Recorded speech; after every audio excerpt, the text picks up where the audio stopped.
Oiê, bom dia, quarto ano. Tudo bem com vocês? Bom, hoje nosso conteúdo vai ser de história e vamos terminar o nosso capítulo hoje, tá bom? Então vocês vão pegar a apostila de história na página 227, que nós vamos falar um pouquinho sobre as atividades econômicas dos índios, dos indígenas, como que eram essas atividades econômicas. Tudo bem? Eu vou esperar um pouquinho. Bom, vamos lá então. Vamos começar a falar sobre as atividades econômicas dos índios. As atividades econômicas são as ações humanas que as sociedades realizam para suprir as suas necessidades.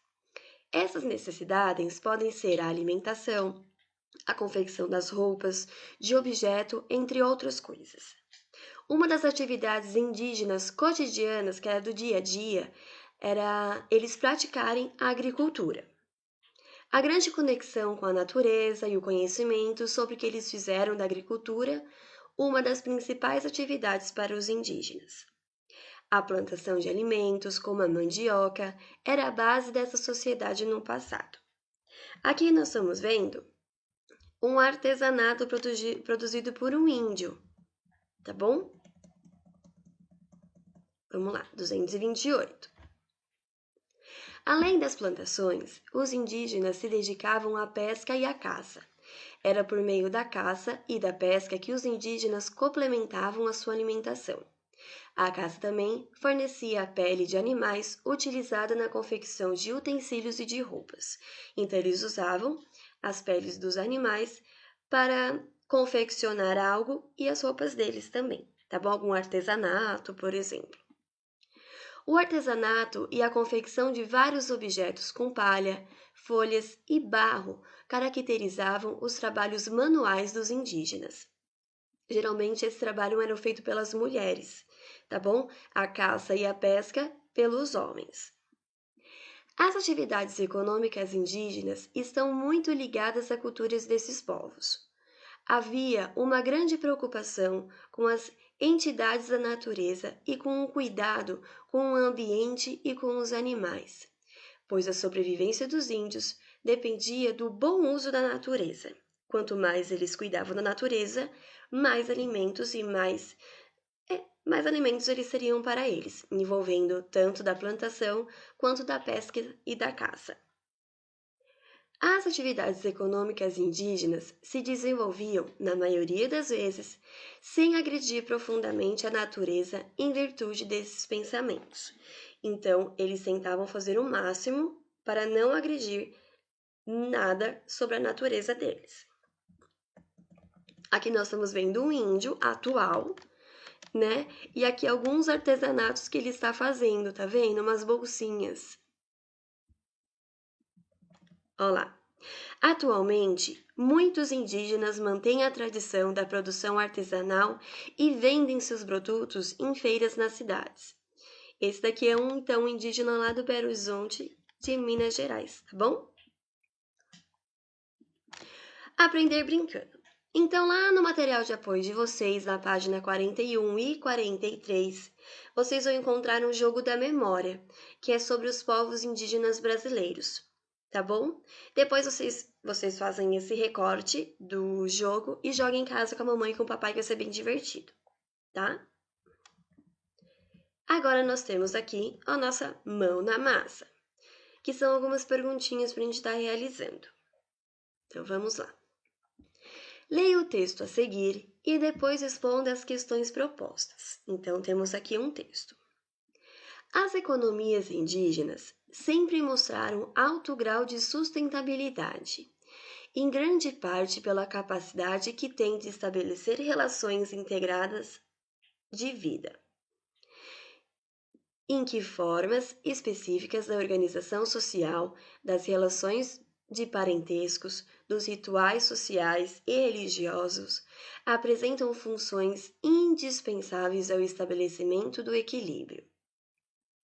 Este se dá não através do domínio da natureza, mas por meio da compreensão em relação a ela e ao respeito. Então, eles tinham a compreensão da natureza, tudo aquilo que a natureza vai trazer para eles, e o respeito por ela também.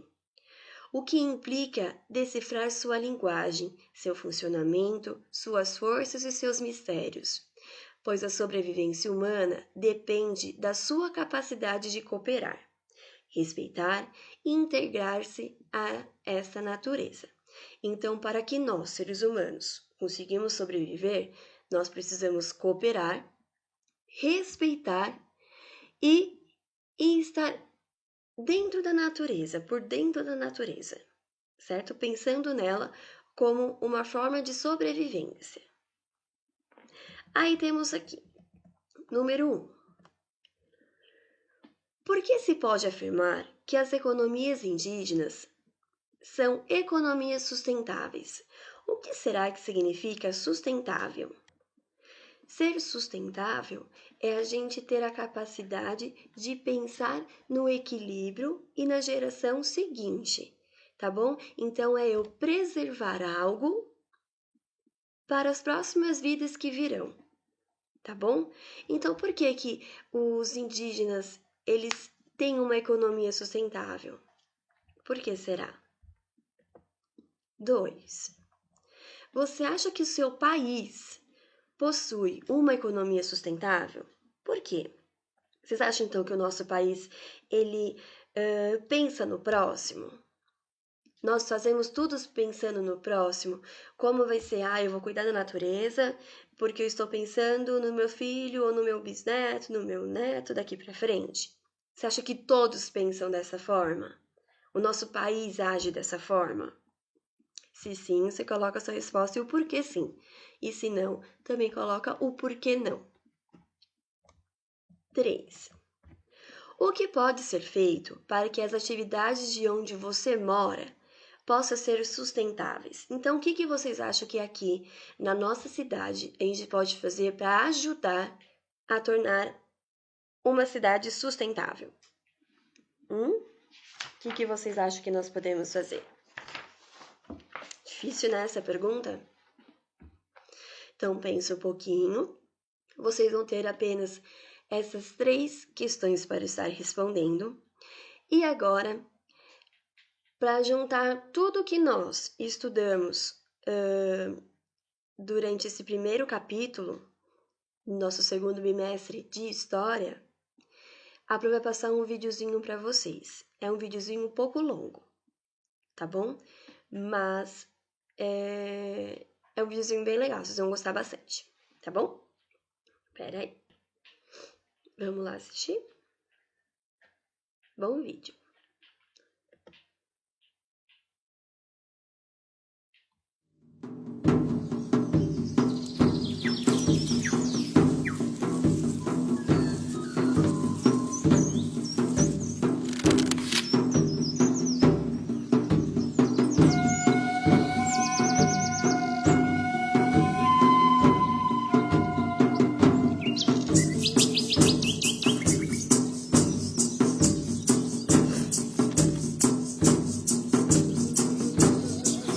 Quando Cristóvão Colombo navegou até a América em 1492, pensou que tivesse chegado às Índias, batizando de índios os nativos que encontrou.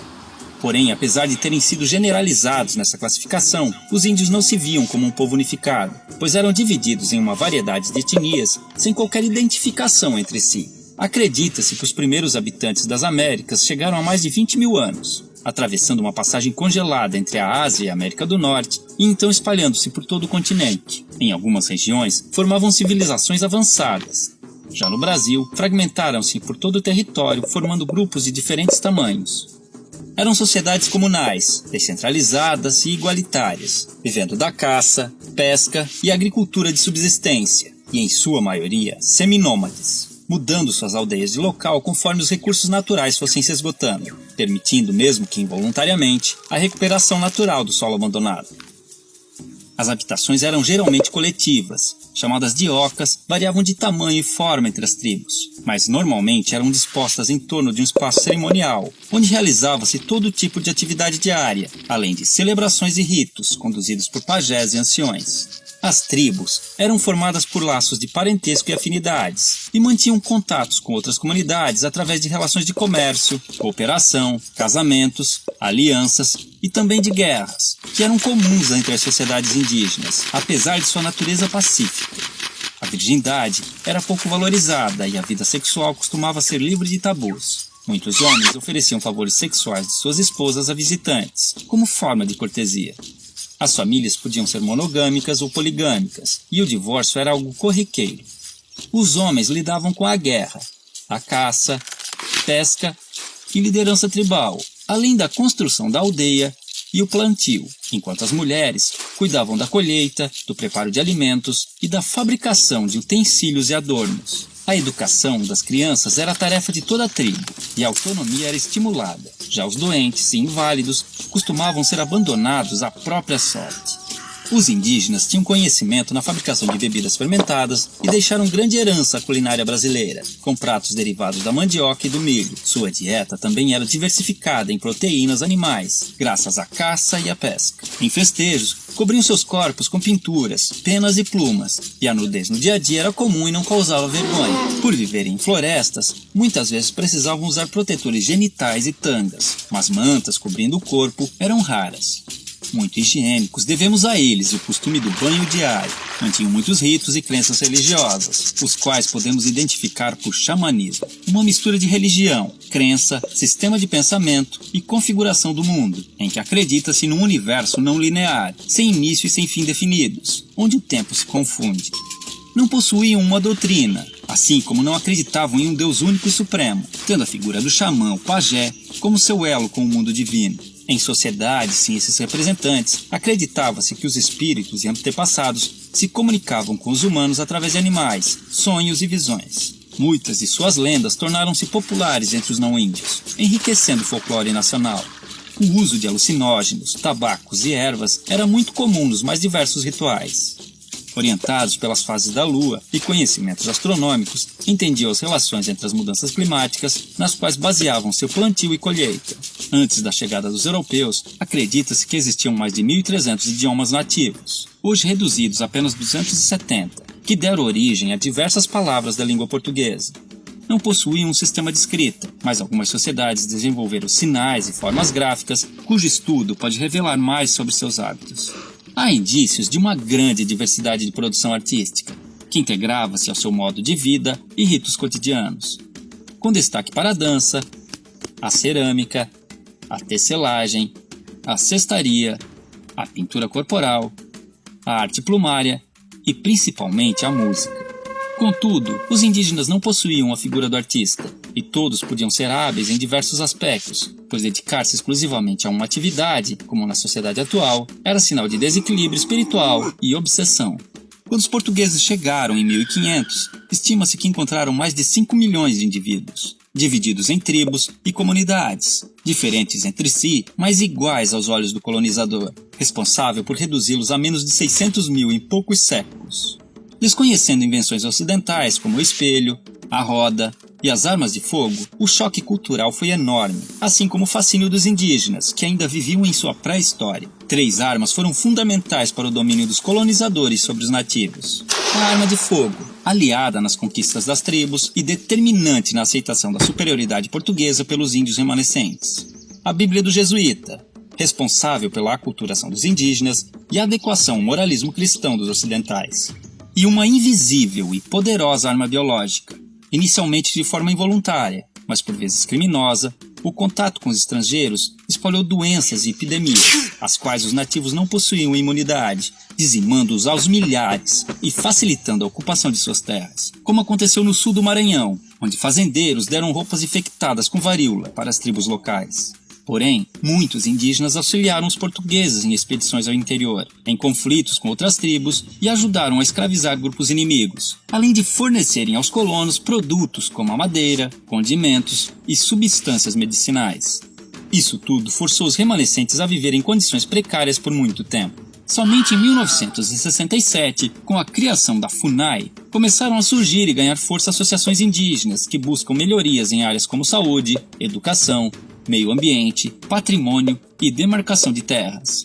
Em 1961, foi criada a primeira reserva indígena brasileira, o Parque do Xingu, representando um grande avanço nas conquistas desse povo. Há hoje no Brasil comunidades indígenas em todos os estados, e muitas lutam pela sobrevivência e manutenção de seus costumes e tradições, sendo constantemente ameaçadas pelo agronegócio, que busca expandir seu território, mesmo através de métodos irregulares. Muitos índios são mortos em conflitos ou expulsos de suas terras, acabando em situação de pobreza nas grandes cidades, vítimas de preconceito e violações de direitos humanos. Como se não bastasse, alguns povos começaram a sofrer novas influências de grupos religiosos neopentecostais, que, impondo conceitos como o pecado e a culpa, geraram conflitos internos, fazendo os índios verem no suicídio uma saída para seus problemas. Contudo, ainda existem tribos isoladas no mundo moderno, vivendo como seus ancestrais, principalmente na região amazônica. Outro caso interessante são grupos que vivem em cidades e reivindicam a condição de povo indígena, num processo conhecido como etnogênese, pois, de acordo com a antropologia, a etnia vai além dos traços físicos, sendo também um grupo social, e enquanto mantiverem seus sentidos e valores, se identificando como tais, esses indivíduos não deixarão de ser índios. Assim, podemos vê-los integrados aos hábitos modernos, e vivendo nas cidades, ocupando o mercado de trabalho, cadeiras nas universidades e cargos públicos, buscando também representação política e lutando por direitos como cidadãos que precisam manter sua cultura e tradições vivas, frente aos novos desafios que estão por vir.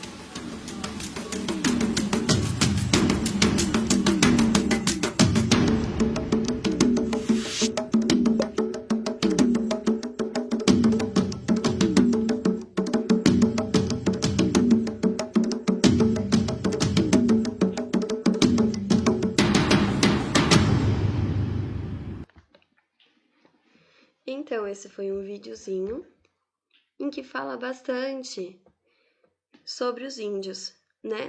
Sobre a vida deles, né? Como eles eram, como eles ficaram depois da colonização e como eles são no dia de hoje, né? Vocês perceberam que houve muitas mudanças, né? Até em questões culturais mesmo deles, né? Mas é isso.